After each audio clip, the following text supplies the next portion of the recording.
आगे बढ़ते हैं। रक्षा मंत्री मनोहर पर्रिकर ने कहा है कि अगस्ता मामले में वो संसद में पूरी जानकारी सामने रखेंगे। पर्रिकर ने कहा है कि 4 मई को संसद के सामने पूरी जानकारी रखूंगा। पर्रिकर ने यह भी कहा है कि किस तरह से डील के लिए नियमों में छूट दी गई, इसका खुलासा करूंगा।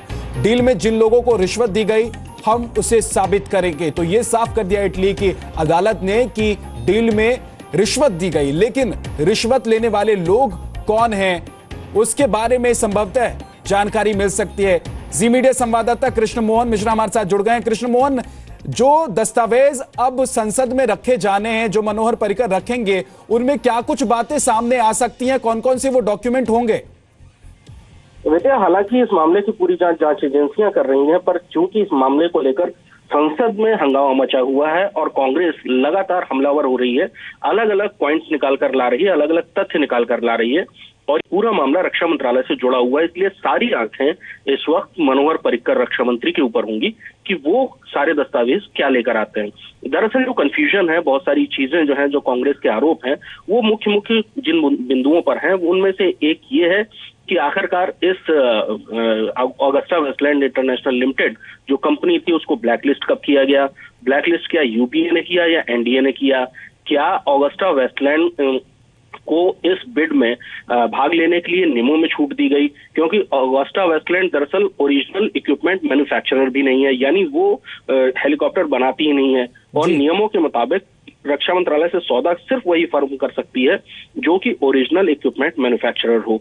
इस किस्म की बहुत सारी बातें हैं और रक्षा मंत्रालय ने जो यूपीए के शासनकाल में जो कार्रवाई की गई थी बैन करने की, वो क्या तब की गई जब ऑगस्टा वेस्टलैंड क्या जो लोग इस डील में शामिल थे, जिन लोगों की अहम भूमिका थी, उन लोगों के नाम के बारे में भी जानकारी मिल सकती है? देखिए, ये इस चीज की संभावना दरअसल बहुत कम है कि रक्षा मंत्री सदन में ये बात कहें कि कौन कौन किन किन लोगों को घूस मिली।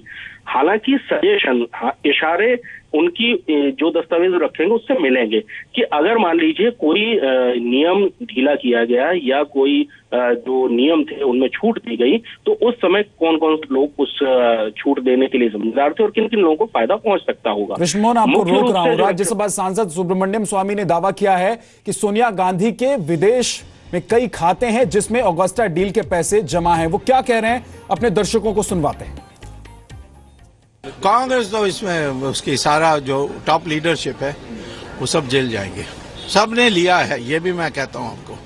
मैं तो यहां तक कह दिया कि जिस बैंक में सोनिया के लिए पैसा जमा हुआ उसका नाम है सरासिन बैंक और पिक्टेड बैंक। एक है ज्यूरिक में, एक है जिनीवा में, दूसरा है इसमें ज्यूरिक में। तो सोनिया का तो विदेश में बहुत पैसा है, वो भी वापस लाना है। कृष्ण मोहन हमारे साथ जुड़े हुए। कृष्ण मोहन, आपने सुना सुब्रमण्यम स्वामी सीधे सीधे बैंक के नाम बता रहे हैं। वो कह रहे हैं कि जो पैसे हैं वो वहां जमा है, सोनिया गांधी के पैसे हैं। तो क्या आने वाले दिनों में सरकार की तरफ से विपक्ष पर हमला और तेज होने वाला है, और ना सिर्फ वो हमला सिर्फ शब्दों में होगा बल्कि दस्तावेज के आधार पर भी होगा?